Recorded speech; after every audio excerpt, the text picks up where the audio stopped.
Good afternoon. This is the midday news on Rajya Sabha TV. I am Ashwarya with you, and here are this hour's headlines. Prime Minister Narendra Modi launches National Animal Disease Control Program in Mathura. Also inaugurates a Swachhta Hi Seva Program 2019 to make India plastic free. Says a balance between environment and economic growth necessary for building a new India.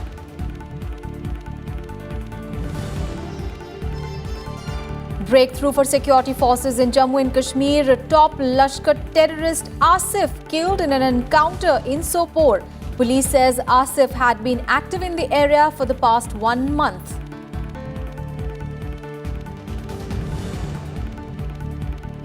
India slams Pakistan at the UN Human Rights Council. Asserts scrapping special status for Jammu and Kashmir is our sovereign right. Decision taken to ensure constitutional benefits for the people.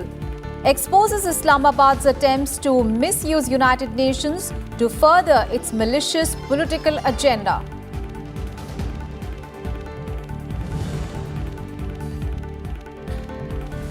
Retrieving POK not only BJP's commitment but part of Parliament resolution in 1994, says Union Minister Jairam Singh.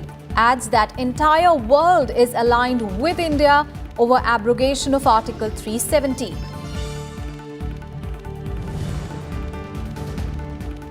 And Kerala Harvest Festival, Onam being celebrated across the country. President, Vice President and Prime Minister extend best wishes for happiness, prosperity and peace.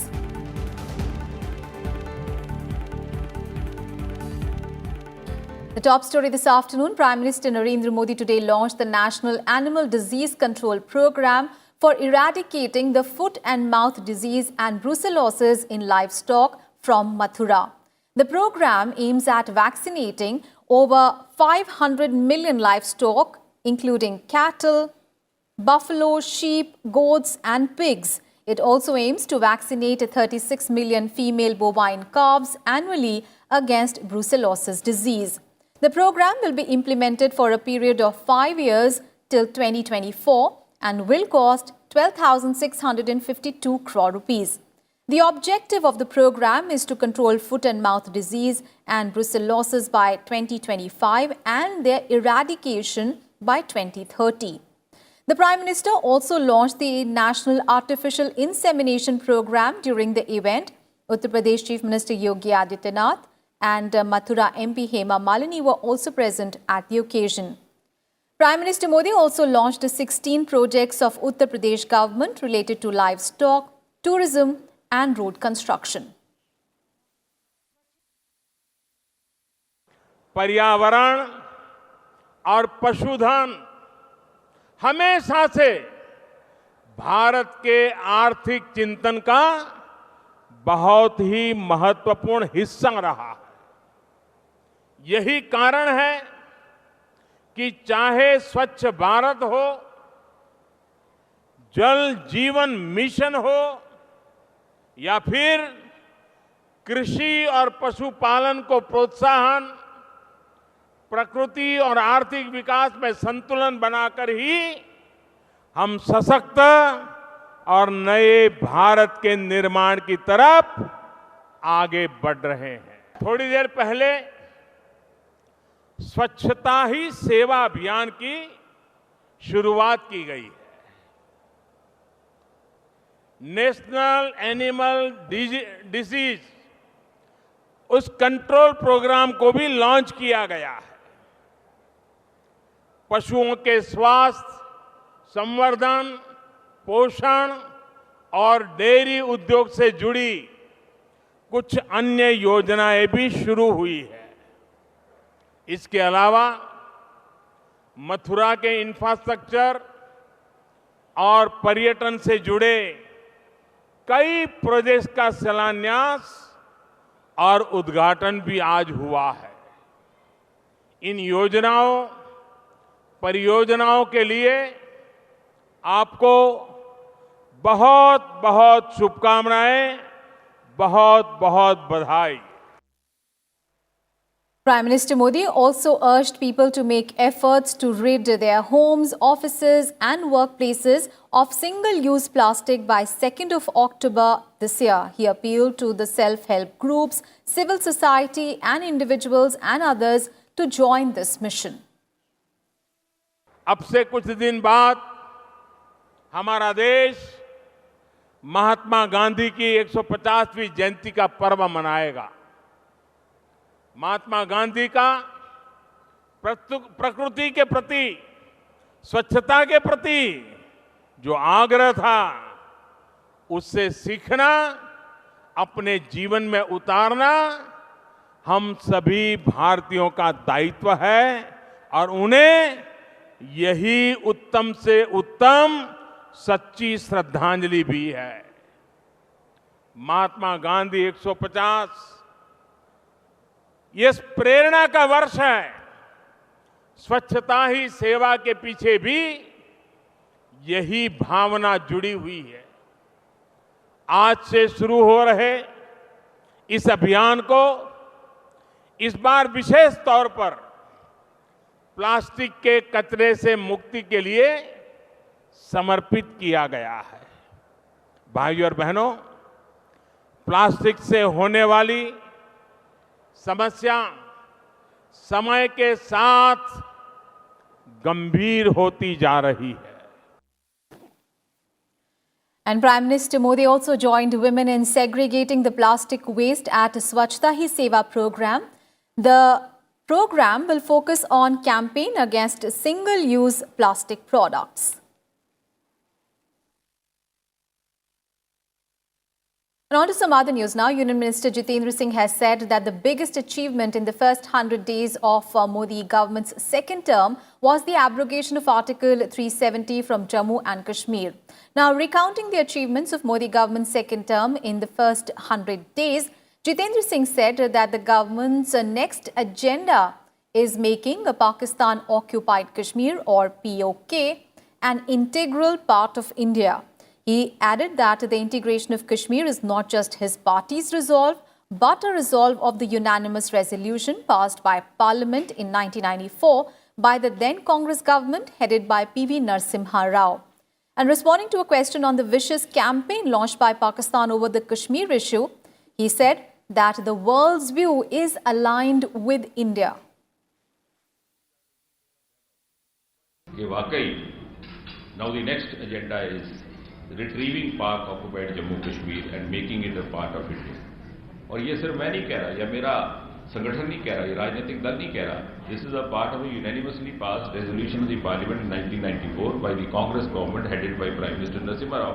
अब ये और बात है कि कांग्रेस वाले खुद ही नरसिम्हा राव जी का नाम लेने में थोड़ा परहेज करते हैं. But this is an accepted position. और जहाँ तक प्रक्रिया कब प्रारंभ हुई, उससे ज़्यादा महत्वपूर्ण है कि ये मंजिल मखसूस तक पहुंची. And earlier, India issued a strong response to Pakistan over raising the Kashmir issue at the United Nations Human Rights Council yesterday.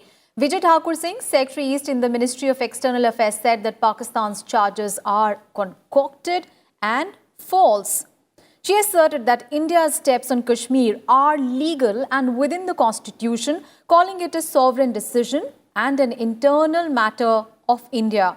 Without naming Pakistan, she said that the world is aware that the fabricative narrative comes from the epicenter of global terrorism, wherein the ringleaders are sheltered for years. And this country conducts cross-border terrorism as well as form of diplomacy. She further added that there is a need to call out those who are misusing the United Nations platform for their malicious political agendas under the garb of human rights. Mr. President, India holds the credentials of being the world's largest democracy. Our constitution guarantees fundamental rights to all our citizens without distinction. Our independent judiciary, free media, vibrant civil society provides an effective framework for protection of human rights. My government is taking affirmative actions by adopting progressive policies to promote socio-economic equality and justice. As a result of recent legislative measures, these progressive policies will now be fully applicable to our citizens in Jammu and Kashmir and Ladakh. These will end gender discrimination, better protect juvenile rights, and make applicable rights to education, information, and work. The decisions were taken by our Parliament after a fully televised debate and enjoys widespread support. These were sovereign decisions, entirely internal to India. No country can accept interference in its internal affairs, certainly not India. Despite challenging circumstances, Jammu and Kashmir civil administration is ensuring basic services, essential supplies, mobility, and connectivity. Democratic processes have been initiated, restrictions are being eased continuously, temporary preventive measures were needed to ensure security in the face of credible threats of cross-border terrorism. The world, in particular India, has suffered greatly on account of state-sponsored terrorism.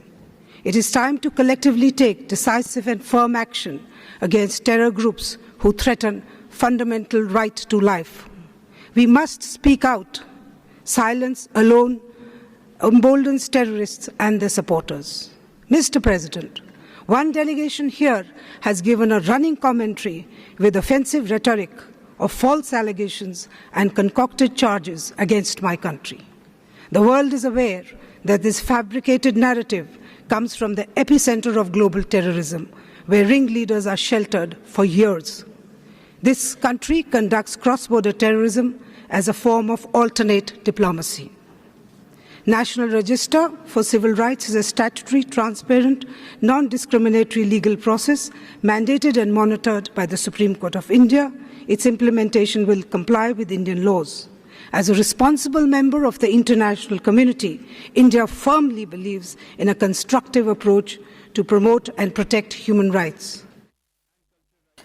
First, Secretary in the Ministry of External Affairs, Vimarsh Aryan, also responded sharply to Pakistan raising the Kashmir issue at the UNHRC.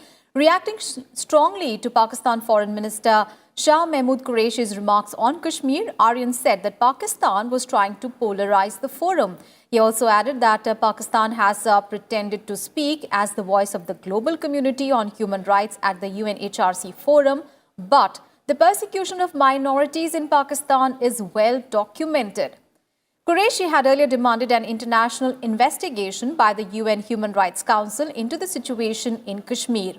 Aryan also said that Article 370 was a temporary provision of the Indian Constitution. He added that the people of Kashmir are united to preserve the core values of democracy, and Islamabad has no locus standi to talk on Kashmir.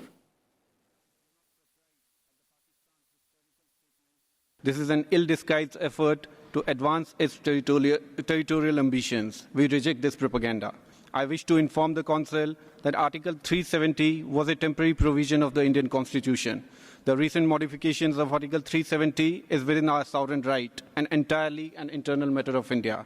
The decision removes impediments to the enjoyment of civil, political, social, economic and cultural rights of our citizens in Jammu and Kashmir and Ladakh, especially those dealing with women, children and disadvantaged sections of our society in that region.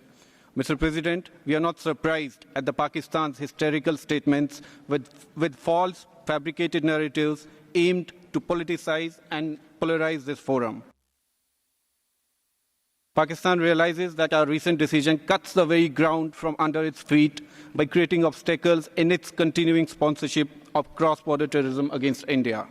In this desperate mind frame, some Pakistan leaders have even gone as far as to call for jihad and to encourage violence both inside Jammu and Kashmir and in third countries in order to paint a picture of genocide which even they know is far from reality. Pakistan has today pretended to speak as a voice of global community on human rights, but the world cannot be fooled. Pakistan's gory record speaks for itself. This rhetoric will not distract international attention from Pakistan's persecution and elimination of religious and ethnic minorities, be it Christians, Sikhs, Shias, Ahmadiyas, and Hindus. This is the reason that Pakistan no longer publishes official statistics about its minorities as India does. Blatant abuse of blasphemy laws in Pakistan to persecute minorities is well documented. And speaking to the media soon after his address, Pakistan Foreign Minister Shah Mahmood Qureshi had described Jammu and Kashmir as an Indian state. Remember, Pakistan has always referred to Kashmir as an Indian administered state. And India maintains that J&K is an integral part of our country since it legally acceded to the Union of India in 1947. To go into the Indian state of Jammu and Kashmir and see for themselves what the reality is. Into the Indian state of Jammu and Kashmir, into the Indian state of Jammu and Kashmir, to go into the Indian state of Jammu and Kashmir and see for themselves. Meanwhile, India has once again called for next-generation reforms in the United Nations Security Council. Speaking at the Security Council debate at the United Nations, India's permanent representative to the UN, Syed Akbaruddin, said that peacekeeping currently is in no man's land, and he called for reforms in the peacekeeping based on innovation and institutionalization. Institutionalization of an approach where all key actors, especially troop-contributing countries, are associated in a consistent and predictable manner in the decision-making matrix has been now discussed for decades. Second, further incentivizing women peacekeepers is now essential. In 1993, during the first spurt of peacekeeping, women made 1% of those deployed as uniformed personnel. Today, it is 6%. In 26 years, we have increased the share of women by 5%. At this rate, it may not be possible to meet even minimum targets. Third, innovation in capacity building of peacekeepers needs to be a priority. Meanwhile, the Ministry of External Affairs on Tuesday rejected the reference to Jammu and Kashmir in the joint statement issued by China and Pakistan. India has also called on both the countries to stop the activities related to the China-Pakistan Economic Corridor, which is in India's territory that has been illegally occupied by Pakistan since 1947. MEA spokesperson Ravish Kumar also underscored that Jammu and Kashmir is an integral part of India and rejected the reference to Jammu and Kashmir issued after the recent visit of Chinese Foreign Minister Wang Yi to Islamabad. Big story coming in from Jammu and Kashmir. In a major breakthrough, a top Lashkar-e-Toiba terrorist has been killed in an encounter with the security forces in Sopore district of Jammu and Kashmir this morning. The terrorist has been identified as Asif. State DGP Dilbag Singh said that Asif's car was intercepted by security forces at a crossing where he opened fire at the forces, and the forces retaliated and he was killed in the shooting. He also added that Asif had been active in Sopore in the past 1 month, threatening civilians not to open shops and not to go for their day-to-day activities. This fellow, this militant of Lashkar-e-Toiba, Asif Maqbool Bhatt, who's been killed today, he had created a lot of terror in that area, general area of Sopore. Over the last 1 month, he was very active. He's the one who was responsible for making use of OGWs to print and publish posters, threatening people not to do the fruit business, not to go for trading, not to open shops and all, not to go for normal day-to-day activities. The Jammu and Kashmir DGP also informed that all 10 districts of Jammu have become entirely normal. All schools, colleges and offices are open. He said that Leh and Kargil are also normal with no restriction of any kind. He also said that more than 90% areas are free of restrictions and 100% telephone exchanges are also now working. Despite a number of law and order incidents reported from various places in the state, there was hardly any serious law and order engagement. Very minor kind of incidents took place in most of the places. Till yesterday, 184 incidents of land order engagements were there, of which not more than half a dozen of are such a nature where a little higher level of violence was seen in terms of stone pelting by the civilians. We have also from the police and the forces side tried to exercise lot of restraint, and a very minimal use of force has been exercised wherever required. And that is why our casualties on the civilian side have been absolutely nil, barring an incident wherein a stone pelter got injured in downtown and he subsequently succumbed to his injuries. In some other news, President Ramnath Kovind on Tuesday thanked the Iceland government for understanding India's core concerns as he held talks with the country's president on strengthening bilateral political ties and economic partnership. In a press statement after holding talks with the Iceland's president, Goni Johnson, Kovind said that the two sides took stock of their global partnership and discussed ways to add fresh momentum in the relations. Iceland also declared exemption from visa for the Indian diplomatic and official passport holders. I had extensive discussion with President Johannesson on all aspects of our relationship. We both conveyed our mutual commitment to further strengthen our political ties, economic partnership, and cultural understanding between the two countries. We also took stock of our global partnership and discussed ways to add fresh momentum to it.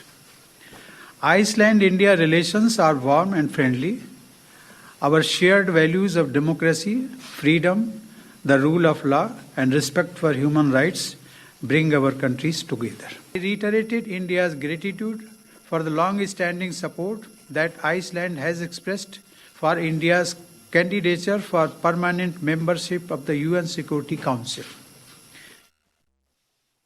India and Iceland also signed several agreements to enhance cooperation in the field of sustained fisheries development and organize cultural exchange programs between 2019 and 2022.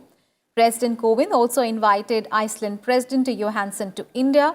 He also invited Iceland to be a part of the International Solar Alliance led by India to promote solar energy worldwide. A memorandum of understanding was signed between the Department of Fisheries, the Ministry of Fisheries, Animal Husbandry and Dairying Government of the Republic of India, and the Ministry of Industries and Innovation of Iceland, Department of Fisheries and Aquaculture on cooperation in the field of sustainable fisheries development. The oceans may separate us, but they unite us as well. We like to believe here in Iceland that we have much to offer when it comes to sustainable fisheries. We look forward to developing our cooperation in this field yet further. And later in the day, President Ramnath Kovind also gave a lecture on the topic India-Iceland for a Greener Planet in the University of Iceland. Listing out the initiatives taken by India to mitigate climate change, the President informed that India's greenhouse gas emission intensity of its GDP will be reduced by 33 to 35% below the 2005 levels by 2030. He added that the country has also set a target of installing 175 gigawatts of renewable energy capacity by 2022 and turn towards the utilization of geothermal energy. India is now the world's fastest growing major economy, and we require a huge expansion of our energy production.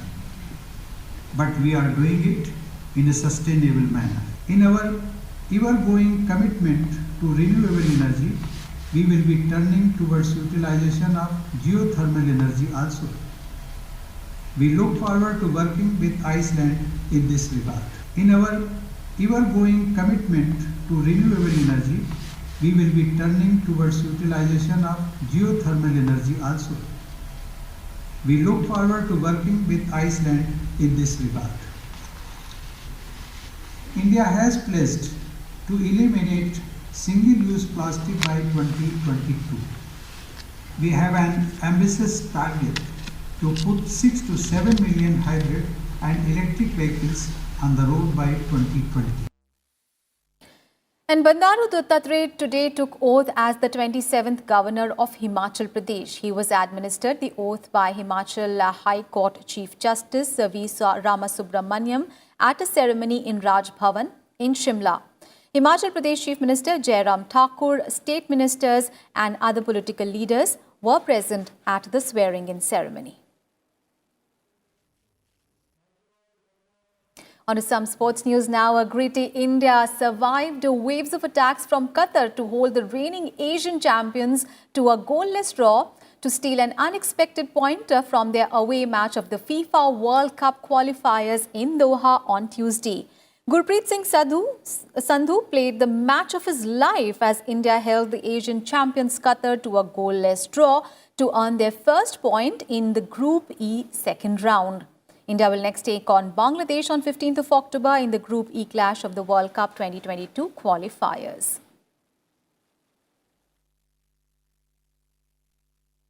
And Kerala is celebrating Harvest Festival Onam today. The 10-day festival that began on 1st of September this year marks the homecoming of a mythical demon king Mahabali in a traditional grand feast called Onam Sadhya, that consists of a variety of local dishes served on banana leaves, is a major highlight of the festival. President Ramnath Kovind extended his greetings and good wishes to all the citizens, especially those of Kerala, in India and abroad. Vice President M. Venkaiah Naidu said that Onam is celebrated to honor the memory of the legendary king of Kerala, Mahabali, whose reign is believed to have brought peace and prosperity to the kingdom. And Prime Minister Narendra Modi also greeted the people on the occasion of Onam, hoping that the festival will further the spirit of happiness, well-being and prosperity in our society. And that is the wrap on this edition of Midday News. Thanks so much for your time.